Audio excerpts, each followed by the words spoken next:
All right, thank you so much, sir. So the second question I will be asking is that it's really hard to survive alone after school.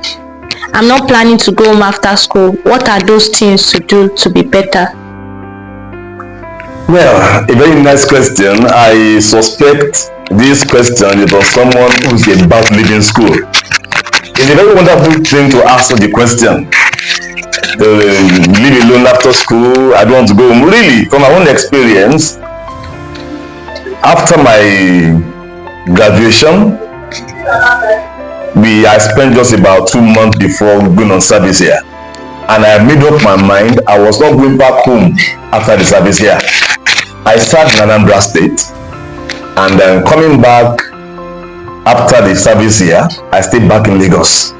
Not knowing anybody, I just said I was not going back home to meet my parents. Well, I could have said because I was a guy then, and I'm still a guy now. I'm not a transgender. So definitely, it's nice to have that mind from now of not thinking of going back home. It's good. It's a very wonderful. But I won't say yes. I won't say no directly because our levels are different. Our upbringing is actually different. Some have a home that even until marriage, the parents will still continue to cater for them. I won't say such people should not go back home. Everything is prepared for them.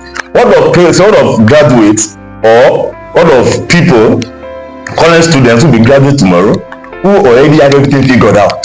You already have jobs even before graduation. What they are waiting for is just to do your final paper. I won't say they should not go back home, but there are some also who have nothing. Even they struggle to finish. The parents practically borrowed money for their final project. Such a person, if you have the mind, I won't go back home. Let me go and hustle to pay back this my parents. I always say this: some people were born with silver spoons, some were born with wooden spoons, some were born with no spoons. What should they do? They don't offend God now. They are just born without any spoons. But really, as fate will actually have it, some people born with silver spoons don't actually make use of the silver. They destroy that silver in that spoon. And those born with spoon, they become producers of silver spoons later. So meaning that you should not always, that mind of independence should always be in everyone. As you're trying to move from one phase to another phase, have that mind to be independent. I don't want to go back home. Fine, it's a very nice idea. If that mind is there, if you don't want your parents have struggled for you all through school, you don't want them to suffer again, you want to go for second degree, you don't want your parents to be involved, you don't want them to spend the game on you after your first degree. You can have that mindset. When your parents are capable and they are not chasing you out, you can also have it, okay, after graduation, let me see, go back home. I see, for example, now, if you have younger ones that still look up to you, that still need to train, you can't say after graduation, you go back home.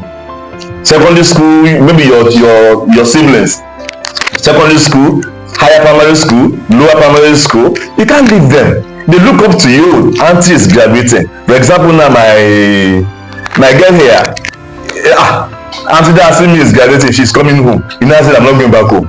I'm going to disappoint some people. So that's why I said there's no straight answer. Either go home or not go home. Look at what is at stake. What are the circumstances surrounding me before thinking I'm going home, I'm not going home. Thank you so much for watching the video. To ask your questions, click on the link on our bio and like, subscribe and comment. Thank you.